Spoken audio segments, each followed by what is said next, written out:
Okay, so let's pretend Barbarella's coming over tomorrow and she's coming over for lunch. What am I gonna make? Apparently I'm making miso chicken. I've never actually made miso chicken before, but it looked like a pretty cool recipe and it's real similar to some of the stir fries that I do anyway. So I'm gonna say this is my first experience with miso chicken, mostly with miso paste actually, to tell you the truth, because like everything else in there is normal stuff. So we're gonna go with that. Now what I've got is I've got some chicken thighs that I got at Costco yesterday. They are gonna have to have the bone pulled out of them and whatnot, and then we're gonna cut them into about 1-inch size strips, but we're leaving the fat on the outside. We're not stripping it or anything like that. We'll cut the extra fat off and stuff like that, because we know that Jane Fonda as Barbarella always was kind of, we'll go with cautious about food, like taking in too much food, eating too much protein, eating, you know, that kind of stuff. So we're going to be trying to keep this reasonably healthy. So we're not going to leave all the fat on, like we won't leave the huge chunks hanging off the edge, but other than that, it should be fine.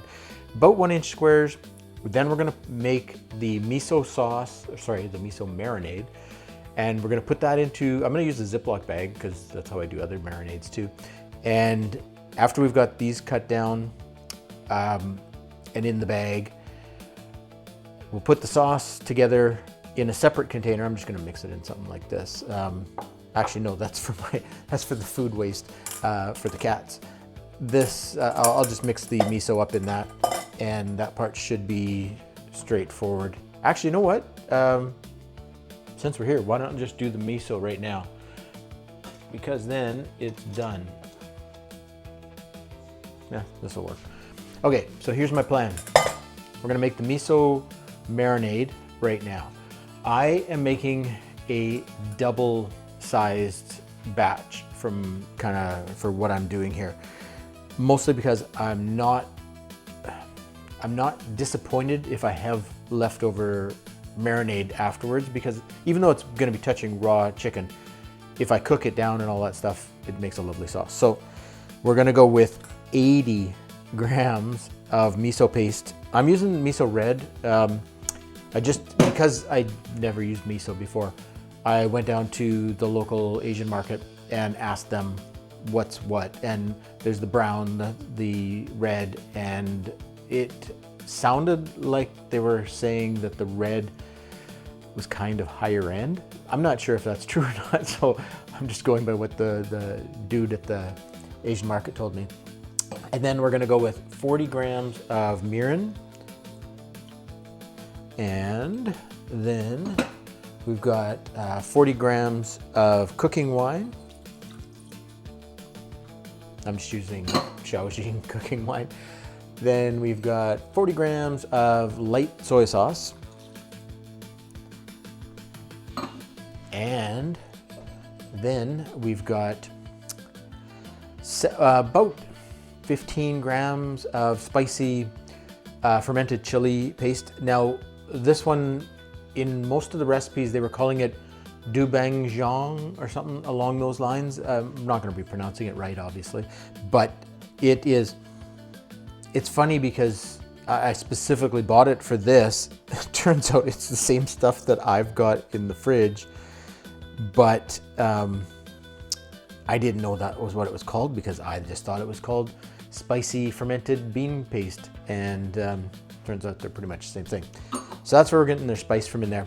Now, the reason that I figured I might as well do this now is the dude at the market said that the miso, if it's straight out of your fridge, can be a little bit tough to get it to incorporate. I'm not really sure though why he's saying that, because this is straight out of the fridge, and it was straight out of their fridge too. And I don't know, I mean, it's pretty much doing what I would have thought it would do. So I'm going to say that it's fine, that it didn't need to be done ahead of time. Because if I had just done this with a whisk instead, this would have already been all, yeah, I mean, it's perfectly fine. So we've got this amount of liquid, which isn't really a ton, but I think there'll be a fair bit left over from the chicken. Okay, so we're gonna do the chicken part now. This part here, these are the Costco ones. I don't know if they're the same at all Costco's or not, but they pretty much always have the thigh bone in them right there.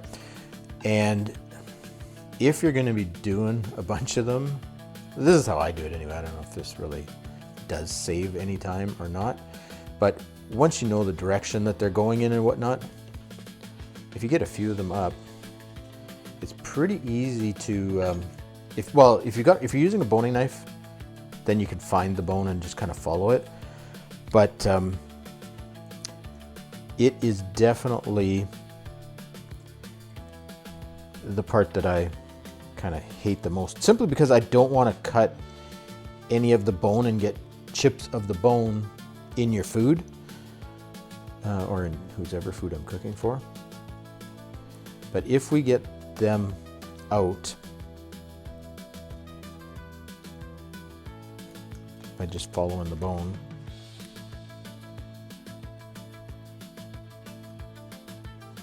then you'll end up with cats sitting around your feet looking for droppings, I guess. So anyway, that's pretty much what I'm after for each of them. Now, I suppose I probably don't even need to do them all. I can just do one and show you. All right, so then we're gonna cut them down into the smaller size. Now, we're saying a couple centimeters, maybe 3. And for those that do the freedom units, or whatever you guys call them down in the States there, about an inch, I don't know, yay big. I don't know how big that actually is. And I am going to be putting them into this little bowl, and I will eventually be covering them with that sauce, the marinade. I'm kind of leaning towards doing them smaller too, because I am planning on all of the vegetables being done at the size of, I think, stir fry, like for chopsticks. So, you know, you don't want massive pieces, and you don't want someone to have a knife there. So you want them small enough for that, but big enough that you can kind of easily grab them with chopsticks. But I would say probably no bigger than that. Like that's a pretty decent size, but it's thin, but I think that'll work. That's my plan anyway. So I'm also looking for like the blood veins and stuff like that. And if there's anything that I want to clean out, that's what we'll do. These are a nice size actually. These Costco ones, I don't know, you just can't go wrong. Well, I guess the Costco here probably sources these chickens from around here. So just because these ones are great chicken thighs doesn't mean your Costco will be great chicken thighs, I guess. But I do have pretty good luck with Costco stuff. And they're kind of like quality control, I guess you'd say, is usually pretty decent. So let's put our miso on. See, that's a double-sized batch, and I'm probably gonna have less than half of it as, you know, leftover sauce. So I don't think that was a bad amount to do. And this was, shit, I didn't even look. Was it 6 thighs? If you were watching, you would know. It was either 5 or 6, because normally when I get them at Costco and I bag them up into smaller bags, I usually do 5 and 6, like 5 or 6. There's usually at least one in there that's a 5. Okay, that is what this is gonna look like. And then I am going to try to not make a mess with this. And I'm gonna try and get it in the bag all the way. Then I can probably get these off. Get that out of the way, that out of the way. And then, essentially, this is done. This is ready for Barbarella.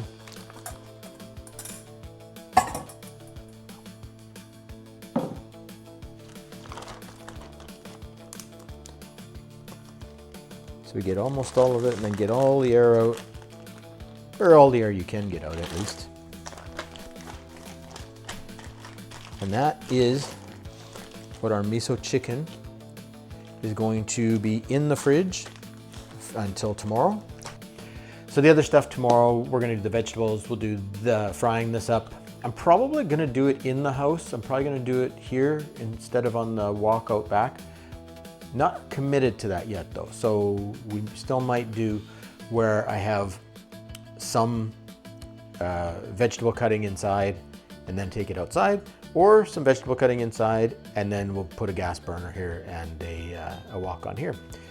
That is the plan. It's the other thing that I'm going to mention right now is that it's going to be fairly slow because we're not going to cook it at like wok temperatures, really hot, because this stuff's going to burn fast apparently. So we're going to try it on low, and then when we get to the vegetables part, then we'll crank it up as high as we can get it, because we'll have these pulled out and off to the side, and they'll probably be at about 75 or 80%, just like you know, kind of normal for that kind of stir fry. And once the vegetables are close, then we throw these back in, mix it all up, and almost immediately after that, we'll plate it up. The plan for vegetables, I'm gonna be doing cabbage, and I've got one of the flat cabbage. So the top leaves from about here up, that away, are gonna be cut into chunks, yay big, but I'm not gonna waste the bottom, obviously. So I've got my mandolin here, and my plan is to cut this section off, put it off to the side, then I'm going to shred the bottom parts, and so it'll be a side thing of cabbage. The onions are gonna be cut this way, thinking chopsticks. So if someone was eating a chunk of this, you don't want little diced things, you want the biggers. Same thing with the peppers. The green peppers are gonna be cut strips like so. The green onions, I just love green onions. So I'm gonna be putting in an awful lot more of these than kind of I had originally planned on. And I'm gonna be putting in some mushrooms. The mushrooms, I'm probably just gonna maybe cut them into 8s or something. Like I want them decent size so that, again, so you can grab them with chopsticks. We do have, I've got about, I didn't actually count. I want to say it was around 6 or 8 cloves of garlic, but I mean, they were decent sized cloves. So this is about 15 grams worth of garlic. Do you need that much? I highly doubt it, but I'm going to be putting that into the pan, and we are going to be doing it outside. I'm going to give it a go and hope I can move some of these lights outside and make it so it'll actually something you can actually see. That's the plan. So I'm just going to kind of get to it here, and we'll kind of go from there. Now, as far as, hang on, let me just grab this type of knife. As far as the cabbage goes, it's the one that is probably the most worth talking about, because when you have the flattened cabbage, you kind of always end up with these leaves like that, which are great for this type of thing, but it is, I've never understood why we kind of need flattened cabbage. But now that I see it like this, because I'm trying to make squares out of that, this makes perfect sense actually. So maybe there's a reason for it. As far as the core, I'm just gonna get the bulk of it out, and that will be set there. I'm going to probably do it the same way on this one, where I cut the core second instead of first. So we end up with that much cabbage, and like I say, these leaves, I've already taken the outside leaf off, so that part's done. These are the parts that are gonna get shredded on the mandolin. So I am going to do that part first, and I will probably, well, I'm leaning towards putting rice vinegar and some sugar on it, and just tossing, and some salt, and just tossing it in there in a bowl. That's probably the route that I'm gonna go here. But this part's not really part of the miso chicken, so we could even cut this out of that. That's what we're doing for the shredded cabbage. It's nothing fancy, it's just shredded cabbage. It's gonna get sugar, it's gonna get probably rice wine vinegar, and a little bit of salt. Now we're at the part where we're actually going to be cutting the vegetables for the thing. So the parts that I'm shooting for, and this is going to take a while, so I'm probably not going to show you the whole thing, but I am looking at doing about that big per one. Mostly, again, because these are going to shrink, and I still want them to be grabbable by chopsticks. So if I've got a piece like that, I might only go in half. There's no real law to any of this stuff. I'm just trying to make, like if I've got pieces like that, well, that one's pretty much perfect. We'll cut them into the approximately 2 centimeter-ish size.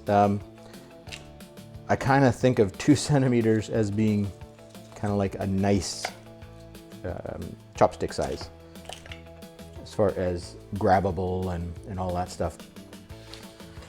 All right, so now we're gonna put all of these into just a holding vessel, because when they go in, I want to be able to kind of dump them, and so I don't want to have them on a tray or anything like that where I got to hand pick them, because once those start to soften and kind of wilt down, it all happens so fast on the wok that I really don't want to have any super slow modes. So I'm going to grab containers for all of the vegetables, and then we'll move on.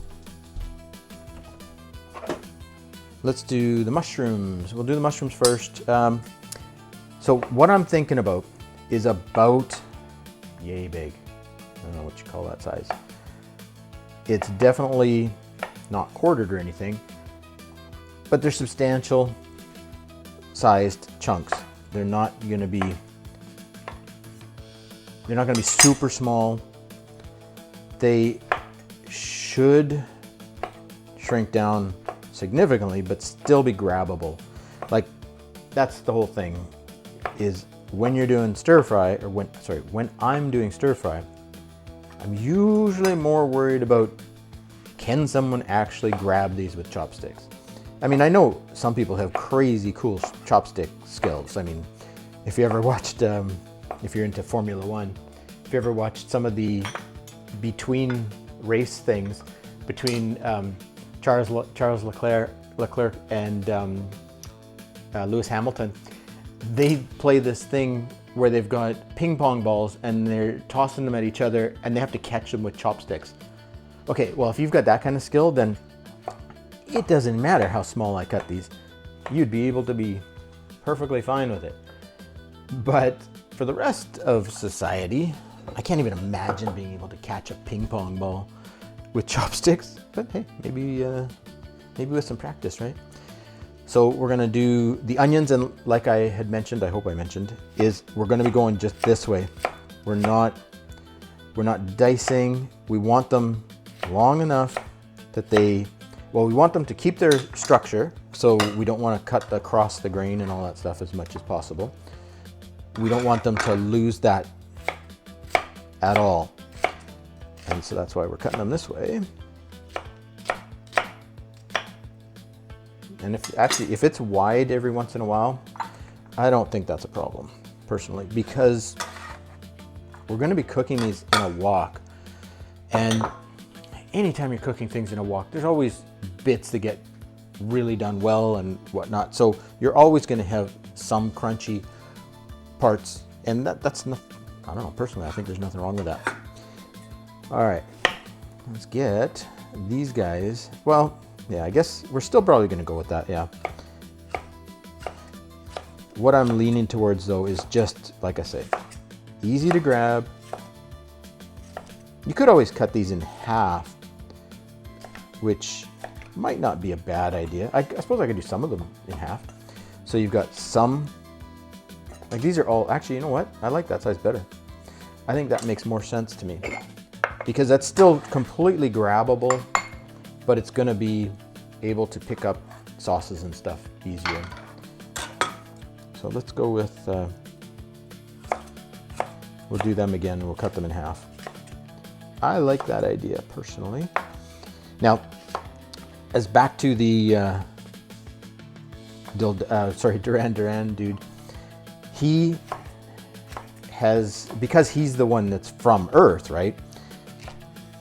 You would be able to, if you're cosplaying as him, you could probably get away with some stuff because you don't need to worry about anything that's alien. Like, you know, everything that you do would be fairly logical as far as the costume choices, so you don't have nearly as much trouble. Did I actually forget to cut those in half?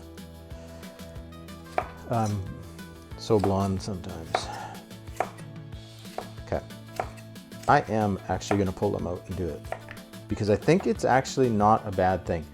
Now on the red, these are pretty short already because of the way that I had cut it, but I'll maybe cut them. This side, I'm going to leave them long. And we'll go from there. I cannot believe how good these are all smelling. I must be starving or something because, like, even the cabbage smelled delicious. Maybe it is just delicious, I don't know. I was buying, actually, this is from a store that I normally don't actually get vegetables from. It's from the local Asian market. And maybe there's something to be said for that because, like, it's noticeably, yeah, it just smells delicious. So might be something there. Let us say that I will pull those ones out. That was all of them. I'm just gonna go in half just because I think it's more than enough for what we're doing there. Next up, I'm really wondering whether that chicken's dripping or not, but anyway. Actually, I'll do the tomatoes now because the tomatoes are not part of the, well, technically they're part of the dish, but they're not part of the dish. Like, they're not going on any heat or anything like that. These just happen to be straight out of my garden in the back. So my plan is to have these kind of like garnishes just on the edge of the plate once we are to that point. And I'm not too worried about their shapes or any of that stuff. So I was planning to just see how these looked once they were cut, because you know, when you're growing them yourself, you never know if you've got a good quality tomato or not. So you don't know, is it going to be like really, really wet, or is it going to be a dry type of tomato? These all look like, I would say probably quartering them like that is probably enough.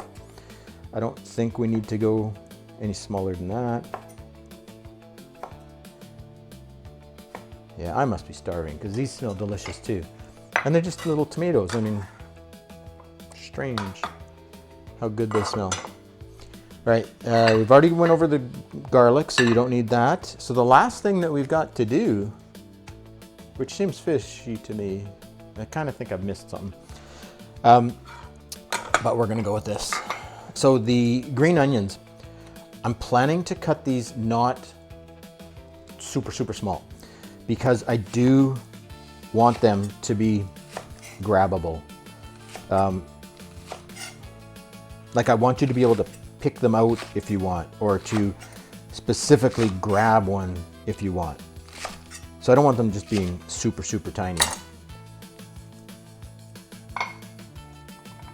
It's a lot more green onions than I think probably anybody would put in these normally. But I just got a good bag of them, and I want to use them. They're just delicious. They're little bits of heaven. So definitely love that. All right, where are we at here? So we've got our vegetables cut. We're gonna be pausing the video so that I can get this kind of ready to go. I'm gonna head outside. I gotta move cameras, lights, all this kind of stuff to the outside and hope it's working. If it's working, then I will be cooking in, I don't know, 5 minutes or so. Oh, actually, I'm gonna show you the chicken. Since we're here, that's the plan, is that the meat is gonna get pretty much dumped into the wok once the wok's at a safe temperature. I will get it hot before I put these in, then these will cool the pan down.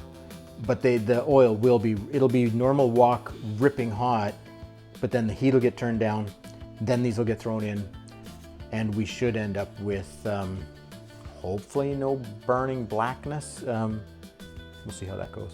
Wish me luck, because again, this is the first time I've ever cooked with miso. So I do love the smell of it though. Like, it's the first thing that I smelt in the morning when I came down here was the miso smell, the fermented soybean. It really is amazing smelling. So yeah, we're pretty much at that step. So now I am going to say see you in a bit, I guess, because I'm probably gonna start shutting things down and moving them outside. See you in a bit. Okay, we're back, but now we're outside. This thing's pretty much ready to go now. And this is the part that I was talking about earlier, where I'm going to be getting this thing ripping hot, but then I'm gonna turn it down, and I'm just about at that section. But what I'm gonna do is I'm gonna dump the meat in here first with some fresh oil, sunflower oil, and then we will turn it down. So I'm gonna put probably a couple tablespoons in there. We might have to add more later. Hard to say right now. And we're gonna see how this goes.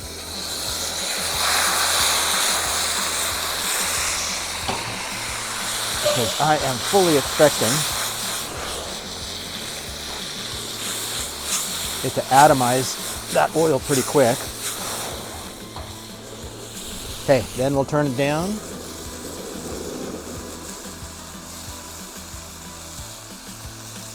And now we're going to see if we can get these spread out. So I'm going to hope that the close-up cam is getting this. I've got it up high, so I'm hoping it'll work. We'll see how this goes. But the gist of it is I'm going to try and use as much of the pan as possible. And we will let that kind of roll for a bit. So while we're waiting for this, we could talk about Barbarella. So, okay, if you've seen any of the other videos, then you know that we're pretending that Barbarella was coming over for lunch. This one here is her lunch. It is miso stir fry, miso chicken stir fry. The garlic hasn't even gone in yet. I'm actually going to be putting the garlic in just when we get to the vegetable section. So it's going to do the oil and all that stuff with a little bit of garlic. I was originally going to put it in with the meat, but then it's basically a garlic miso stir fry then. So since that's not really what I was doing here, I'm trying to make it a miso forward solution. We're going to kind of stick with it the way that we planned it here. So while we're going here, this is, okay, let's say you wanted to do a cosplay of someone, and you wanted to do it of Barbarella, but you didn't want to do a lot of sewing and a lot of stuff like that.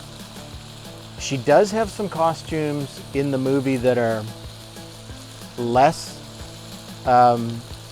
sewing and that kind of stuff. But I would probably switch over to one of the other characters instead. The Black Queen, we've talked about her on a previous video, and it is one of those things where the more I look at her costume, other than the horn when she wears that for the scenes where she has the horn on her head, except for those scenes, she is pretty much in outfits that you could probably find not off the shelf, but kind of like parts of it, the way that her legs are done, the way that her torso is covered and stuff. Most of that looks pretty manageable. So she might be something to think about. Just want to get these, I really don't want them burning too much. I do want some char on them, but I don't need them burnt, that's for sure. They're definitely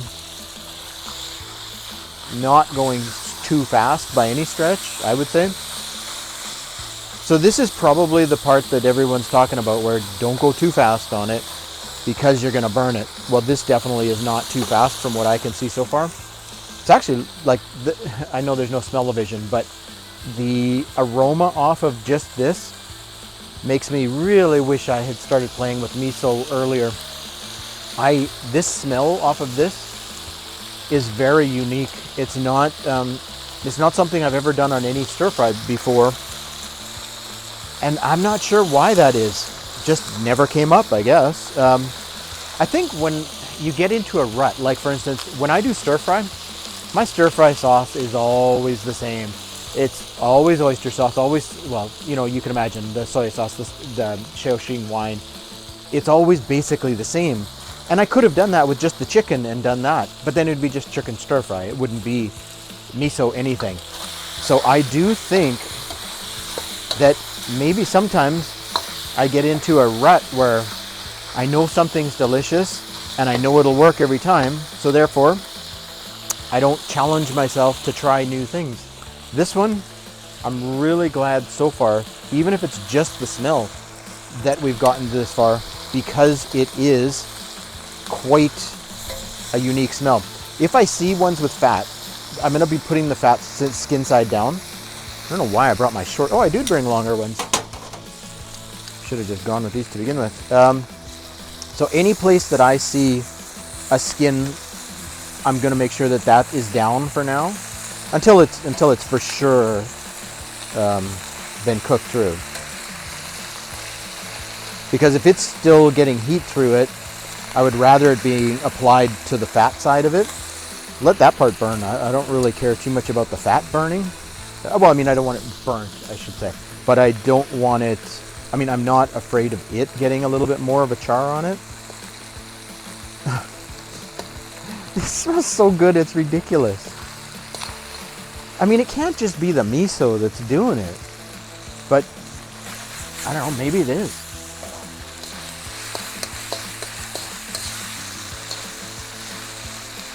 Yeah, it's almost easier to just go with it like a normal stir fry, where just as you flip in the pan, they're all getting mixed in.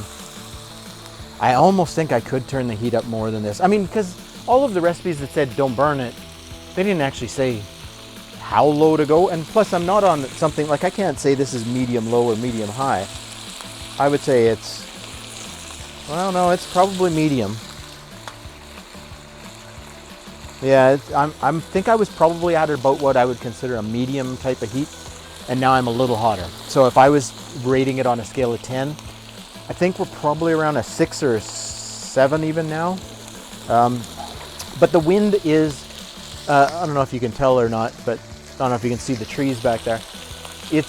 There is a definite wind going on today, so it's blowing the flame around a bit. So maybe it's closer to a 6 than a 7. But it's definitely, it's working. It looks really good. But I do not mind turning it up.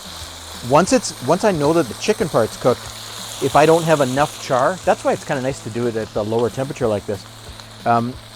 If it gets to the point where I want more char, all I have to do is crank that heat for a couple seconds, well, a couple minutes, and it will be taken care of in a big hurry. But I don't want it burning to the pan, and that's kind of what I'm more watching for than anything else, is to see how much of it's sticking and can I break it free, because I don't want any of that going, because if it stays on there, yeah, we're gonna have a mess to clean up. There's one here that I really want to get skin side down because it's substantial.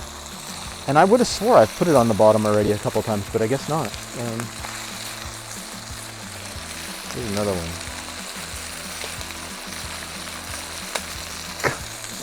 I cannot get over how good this smells.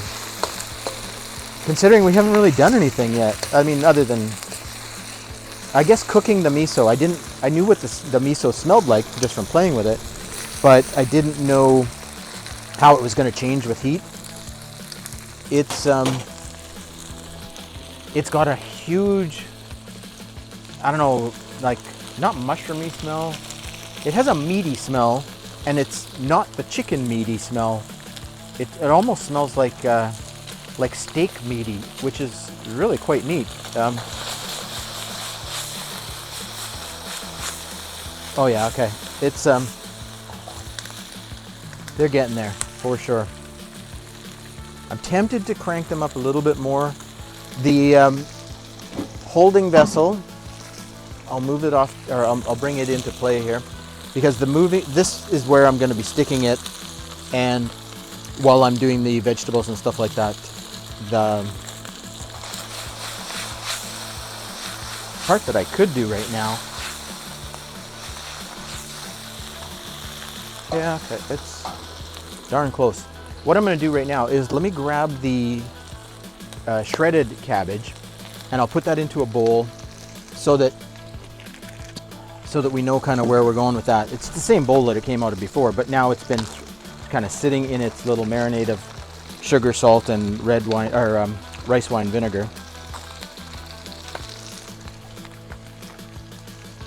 And I am actually going to taste it just to see where we're at.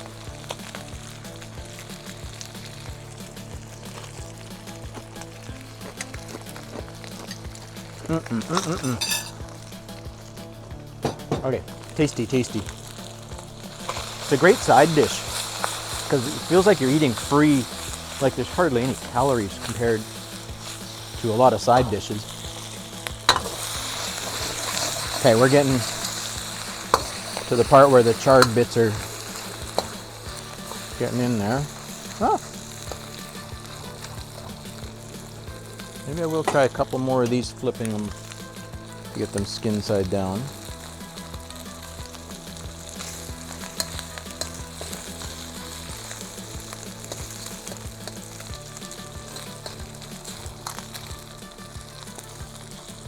Okay.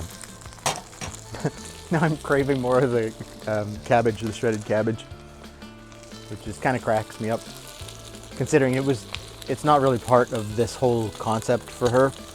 It was basically trying to keep things light and lively, but having a side other than just the rice bowl thing.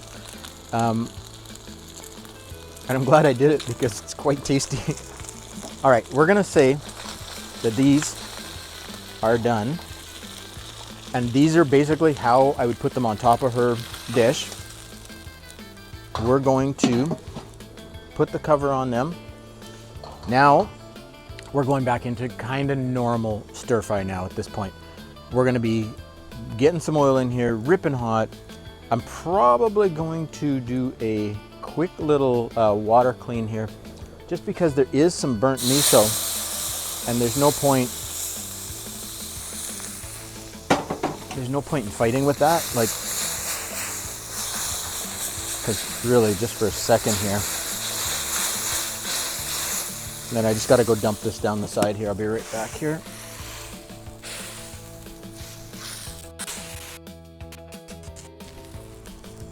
All right, now I'm back. Okay, so now we've got a clean pan. We're gonna get it hot. It's already coming along pretty quick, but we're gonna go a little hotter because now we're at the point where as these come out of here, we're gonna put them on the plate and hopefully be able to yeah, kind of get a little bit of that going there.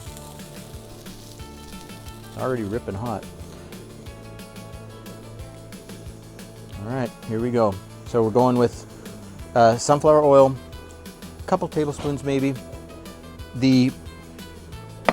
I do not want to burn the garlic, so I'm going to be putting the onion in first.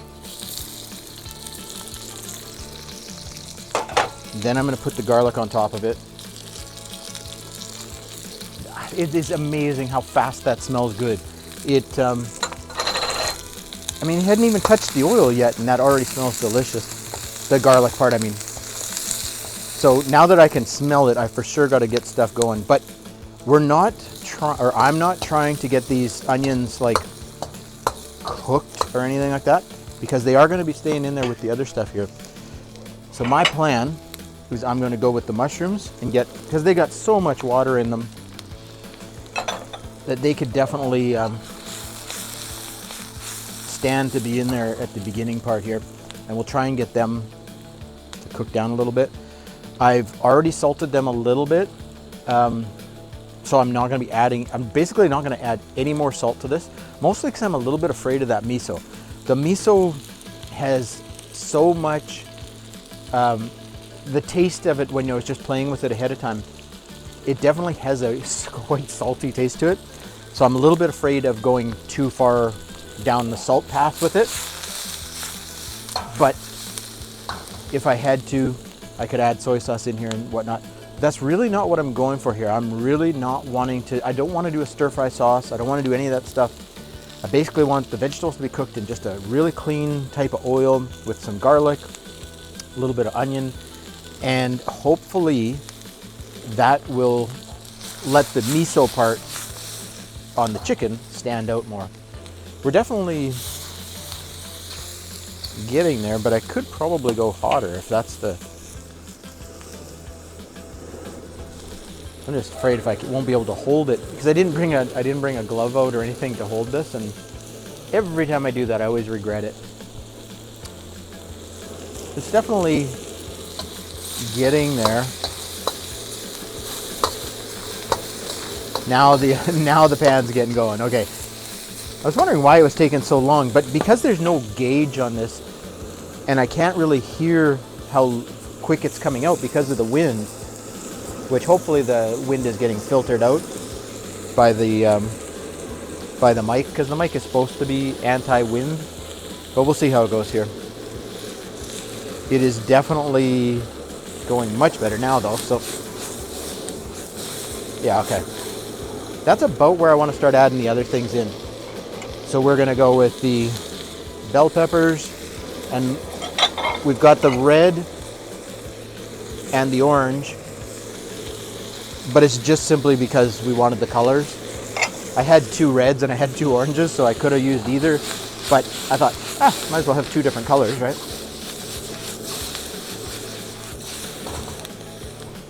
Okay, that is getting hot, yeah. All right, the last thing that we're going to be doing is going to be the cabbage. And for the cabbage, I'm going to put the lid on if I get this to the point where I'm pretty sure everything else is ready to go, because that part's going to be fast. Tell you the truth, I could probably leave this sit for a second because I want to get another bowl. Oh no, actually I'm going to put them into there. Okay, this will work. My plan is after the cabbage comes in, then I'm going to transfer the meat into that bowl so that I can dump the vegetables into this one because it's bigger, and this one's running at a much higher temperature, so I do not want to be fooling around with it too much. Definitely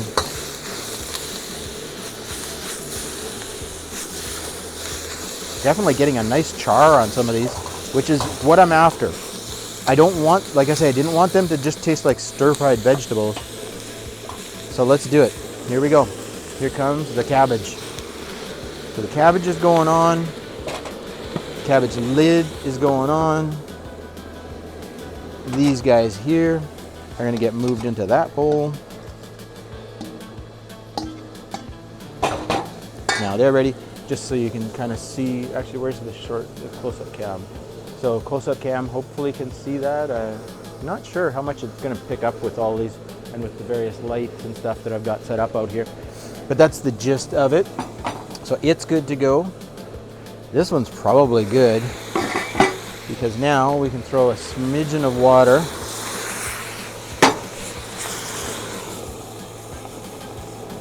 And my idea is that that cabbage is going to get flipped in with all the other stuff real shortly, and hopefully all of the char and stuff from the bottom should kind of be everywhere instead of just on the bottom now.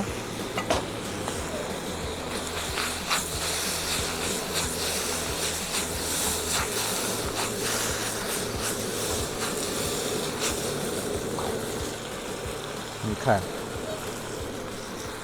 probably do another minute.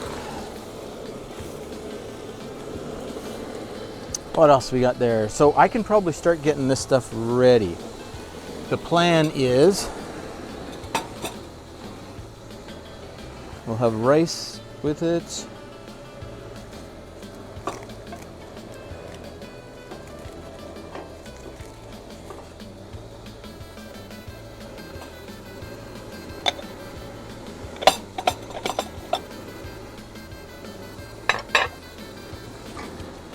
Okay, so we've got our rice ready to go.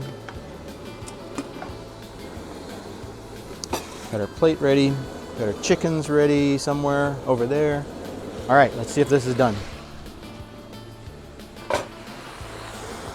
Oops.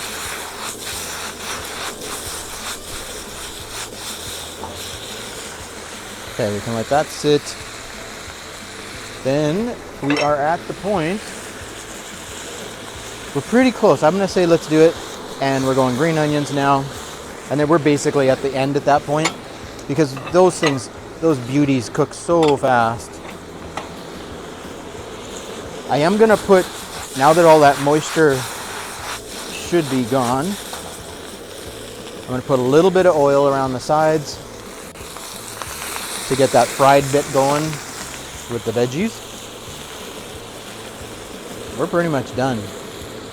Oh, I should probably put some of that, okay, here's the plan.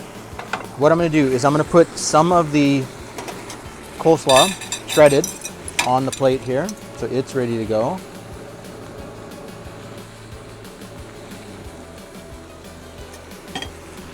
We'll have a couple of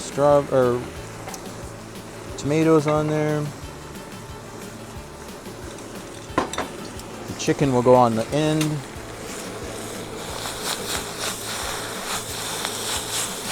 How's it looking? It's pretty close. I would say I'm just looking for the green onions to look like they've wilted enough.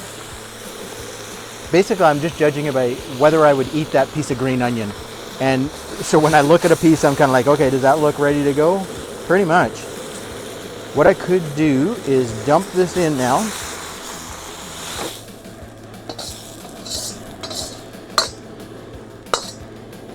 Okay. Okay, I'm just gonna let the pan get the last of the heat out of it while I plate this up. So my plan is to have the vegetables on there and the chicken.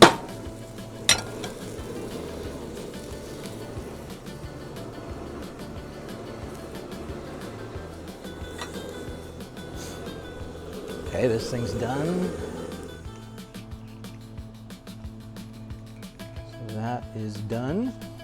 So now we've got, I wonder how I can even show you this stuff. Maybe what we'll do, maybe I'll take this inside and show you, because this is what the dish looks like. Now, can I even get that on the camera? Nummy, nummy, nummy. And we'll have all of that stuff in a couple minutes inside the house. So that means I've got the one that's doing the... Okay, so here's the plan. So I moved the other one into the house so I could take a picture of it, but then I just realized my phone is out here and that's what I would take a picture with. So I'm gonna try it here so that I can say I've tried it and see what we think. Okay, that's not at all what I thought. I thought it was gonna be sweet for some reason, like barbecue sweet. It's not. It's really good. Oh my God, the amount of umami in this. That's through the roof. This might be one of the most umami flavors I've ever made. Oh my God, this is really good. The mushrooms, because they don't have any of the stir-fry stuff going, like they just tasted like stir-fried, they aren't dominating anything. They taste really good, but definitely they just blend in with it. The cabbage. Okay, if I was doing it again, I maybe would have tossed or put a little bit more of the miso stuff, saved it, and then put it in with the vegetables when I was doing it. Maybe. I'm not 100% sure though. I'm gonna try the cabbage again, the shredded. That's just delicious. And when we tried the green peppers, the bell peppers are amazing. But this chicken, it's just standout. It is really, really good. That was easy to make too.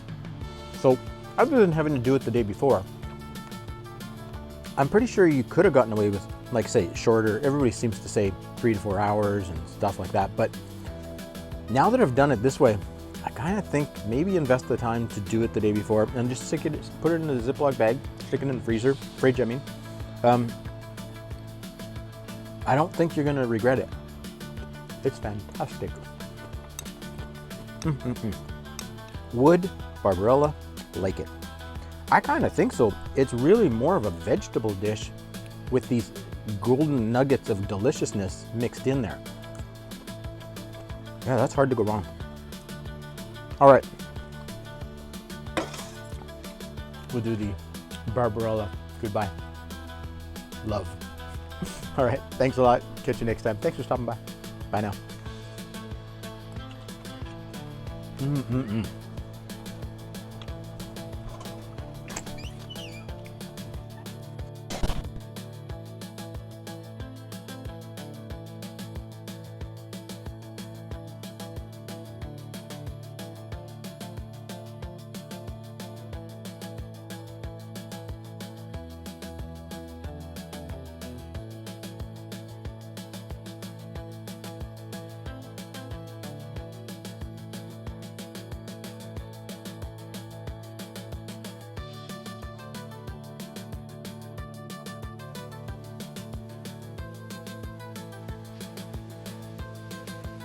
You're still here? It's over. Go home.